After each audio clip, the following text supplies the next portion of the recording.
Welcome to the Fundraising Leadership Podcast, episode 53. I'm Janice Cutting.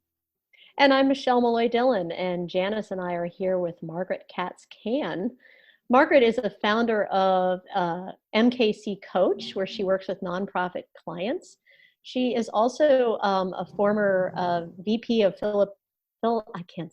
philanthropic services at the Community Foundation in Boulder County in Boulder, Colorado. And she was there for over 20 years, where she helped them earn tons and tons of money.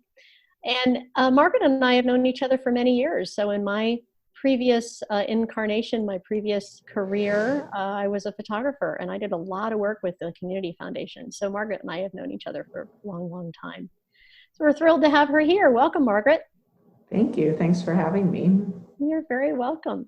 So you wrote this week a great blog post called "Is Your Money Story Affecting Your Ask?" And it's such a relevant thing right now. Our stories are such a relevant thing right now. The world has shifted in the last week or so.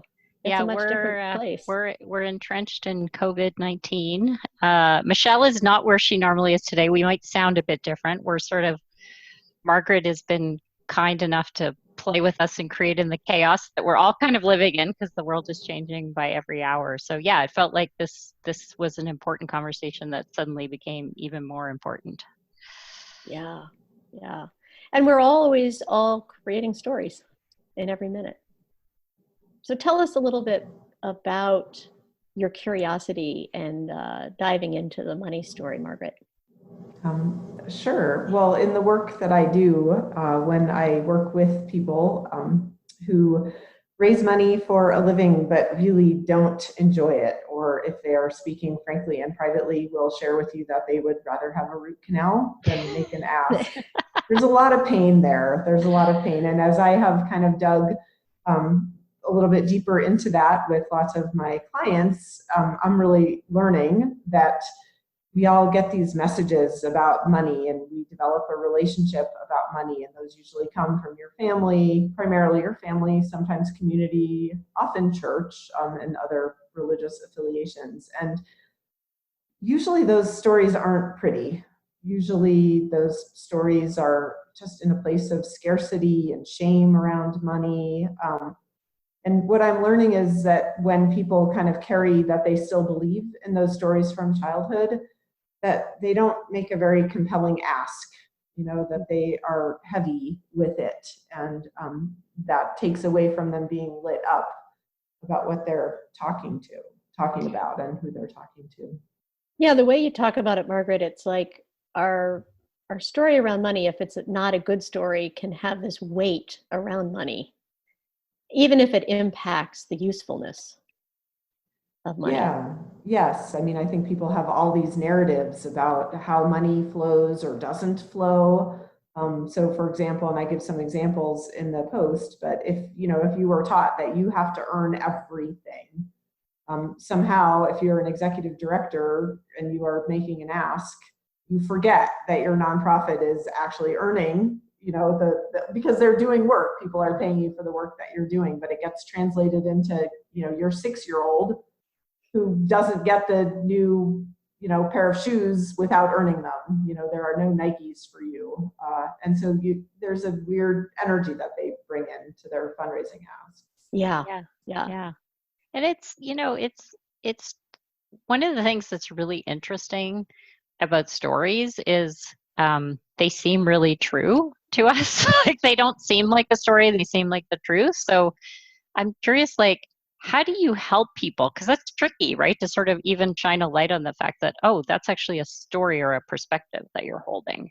Yeah, I love that question. I mean, do you remember the first time that you left home, and maybe it was to college or camp, and you suddenly started realizing that some of the rules that your family had or the things they sent you to college with were not the same as what other people had? I mean, it's just that. It's hearing people's stories and saying, wow, well, here's somebody else's story, or here's my story, Margaret's story, and it's different from yours, which seems like, okay, that's kind of proof. Your story is actually only your story, and people can start to sometimes see that perspective. Yeah, and I'm smiling here because I'm currently in Portland, Oregon, picking up my daughter, and she's struggling with her stories right now, right? She's heading back home. They're closing the dorms, they're closing the college, and she's struggling with that because she's going back to her old story. And she's not too crazy about it either. That's right. Yeah, So, yes, that is hard. yeah. My deep sympathy for all of those kids who are getting cheated out of some of their campus time. Yeah, right. Yeah. Well, what have been some of the what are some of the biggest impacts to having a positive story around money when it comes to fundraising? Yeah, again, I think, donors are, as it turns out, just humans, just like the rest of us, and they have more magnetic pull towards things that are regal, things that have purpose, things that make sense to them, things that, where they hear your story, and it's your story about your nonprofit as opposed to your story about yourself. And they get to understand the flow of their dollars and what's going to be changed, and that feels good. I mean, I don't know that there's research, but my best guess is there's some endorphins or dopamine that happens when they really engage in the flow of dollars. And so I think as fundraisers, if we can really be there and check our stories from our families out the door, we can raise a lot more money, and we can have much more happy, engaged donors. As you're speaking, it's sort of like as a fundraiser, being the voice of possibility for your donors, so that if there's something that they're personally excited in, that they can also join that story. They can get excited about that possibility with you. So it's sort of co-writing that story together. It is. It's a little bit of that. Yeah, I love that. It's co-writing the story, and it's also working together so that they understand. I mean, if you have money and you go buy a thing, you get to know what that thing is, right? I mean, if you spend money on a car or a bag of chips or whatever it is, you know what you're bringing home. And I think when we check our ick stories and we just focus on the really great work that our nonprofits are doing, our donors get a really clear and clean sense of, here's what I am being asked to pay for. And they can see it as clearly as the car or the bag of chips. Yeah. And so what are some of the ways in which you help people to access their money stories and uncover them so that they can, write a new one? Yeah, well, I think the first step is the wake-up call. Sometimes pointing out and reflecting back, like, do you hear what you're saying, and do you understand why, this is a really hard perspective from which to raise money.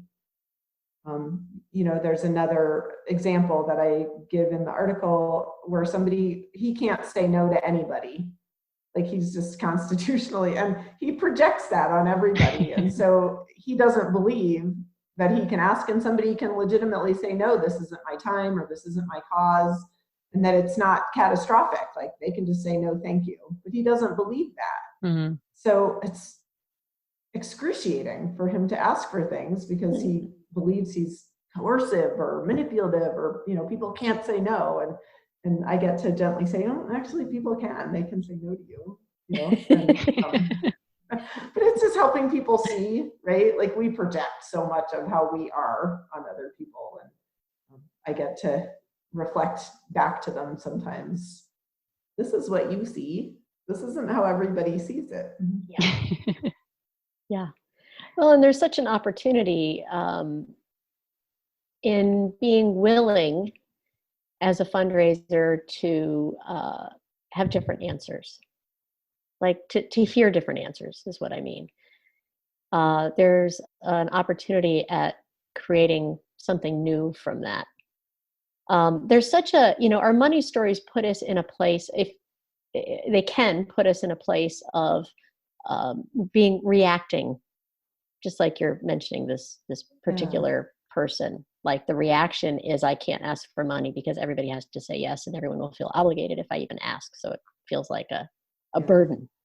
Yeah, right? I think there's another thing that happens there a little bit, which is this idea, when athletes envision or vision ahead, about something good happening, right? I mean, they don't start at their starting line and imagine themselves tripping over the hurdle. They imagine, crossing the finish line for the gold. And I think there's a similar way, like if we bring our money stories in, or our stories that people aren't generous, or people, can't say no, or that this is going to be awkward, we're visioning something that's not turning out well. Even in our imagination, it's not turning out well.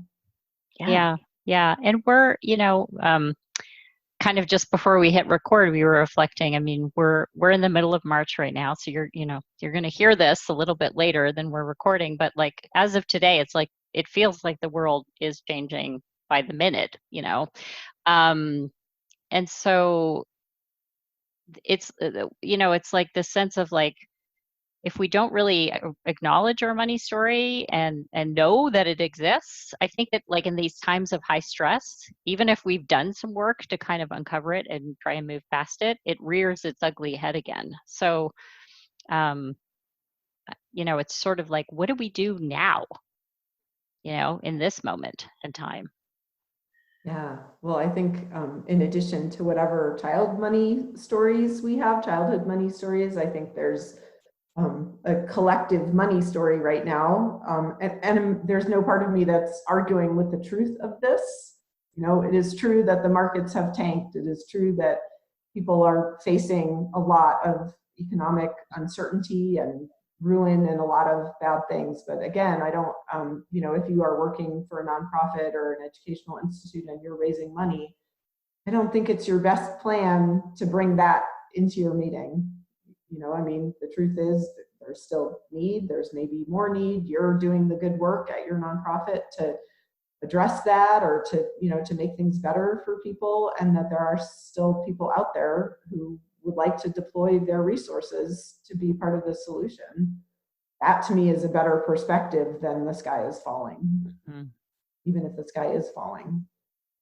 Yeah, the sky may be falling and the needs may be greater. Right. That So doesn't mean exactly. So the impact of your money can be greater than ever. Isn't that a wonderful thing? Right. Yeah. There's so many different perspectives to see this at. So we really want to encourage our listeners to try to create a perspective and try to create a story that feels really resonant and solid for you as you go out and fundraise in these times. Things are going to look different than they have in the past. And things could be very fulfilling in different ways. Yeah, and there's, one of the things like that we know as coaches is that sometimes we're so embedded in a perspective, like we literally cannot even comprehend that there is a different way of holding this. And I love what you're saying, Margaret. It's like we're not trying to say that things aren't happening, but we are trying to say that we do actually have a choice right now to choose how we are going to be with them. And sometimes we default because of our money story to a reactive mode, like you were saying, Michelle, and there's a choice that can be made, like what is a creative approach? I've heard a lot of people, like I'm really loving, like a lot of people are like, it is a long game, right? And relationships still exist. Like the world might seem unstable, but we certainly know that relationships have not gone away. We, and how do we even lean actually more into in the moment a sense of gratitude for the relationships that we have? Yeah, and letting people be heroes, right? I mean, when you make a gift to work that's helping humans and the planet, and like you are a hero. That's a great thing. And that's the opportunity that gets to be offered, rather than, my donor is so anxious about money that they're growing carrots in the backyard and I can't ask. That's not helpful. Yeah. Maybe true, but not helpful. Right. Yeah. So we like to give our listeners something to try. What might be some things you might want to give our listeners to try today, Margaret? Sure. So I would love to offer sort of an inquiry, which is coaching language for, it's a really big question. It's not a question that you're going to answer in this moment. So it's something to journal about or think about in the shower. So I wanted to give 2 of those questions and then actually a challenge as your third thing. So the 2 questions relate to just kind of the wake-up call on your own money story. And so question number 1 is, what did your family teach you about money? And then part 2 of that question is, and what do you still believe? It might not strictly be true, but only actually something that you believe. And then my third thing, so that's 2 questions, and then my third thing that I'd like to offer is just from this conversation, I love the idea of perspectives. And so it's a challenge for anybody who's going to be raising money in the coming weeks to, before you pick up the phone or get on Zoom, I would say walk into lunch, but I don't think there's going to be too much of that. Just really think about a perspective that is going to be more powerful than the sky is falling before you meet with donors and ask for them to support the great work that you're doing. Well, I like those questions, Margaret, because it sort of has the opportunity to take us through sort of the history, where we have been with money in our family and whatever stories we've learned in our history, right? Where we are today and right now with the relevance of that, or where we've, discovered that there are different stories out there, and we've adopted some of those stories out there. Where are we now? And then in the next opportunity that you have to fundraise or to talk with someone, like really be aware before you have that conversation. What's the story we're wanting to create from this opportunity going forward? Like there's an infinite possibility. And so that can really create that. It has to do with our emotional reaction to things, like moving from the reactive story of where we were and then creating what's next. It's a different frame of mind. It's a less triggered frame of mind, and it's creating the kind of world that we want to see in the future. Yeah, absolutely. And the perspective that you have is related to those money stories. And then the invitation is to think about a different perspective. Yeah, great. You don't have to stand in only what your family taught you about money. Mm-hmm. Yeah. And, I'm just, the last couple of days I've been doing whatever I can, to reach out to people, like everyone who pops in my mind. Like sometimes I might think, oh, I should email them or call them. And I'm like in overdrive of like, do that, because we all need it, because we are feeling very separated. And so I just really want to appreciate you, Margaret, like for coming here, in this time of uncertainty. And we didn't when you wrote this, we didn't know where we were going to be, but it's as it always is, it feels like a perfect conversation. And you felt like the perfect person to come and have this conversation with us. So thank you. Thank you. That means a lot to me. Yes, lovely to have you, Margaret. So thank you so much. Yes. Thanks for having me. So we are going to say to everybody in the community, thank you for being in the community, and be well. Everyone be well, and do whatever you can to reach out and support each other at this time. And we'll invite you to take that inquiry and perspective shifting exercise and put it into practice. And if you haven't already, we'd love for you to subscribe. We're on iTunes, Google Play, and Spotify. Now go put it into practice.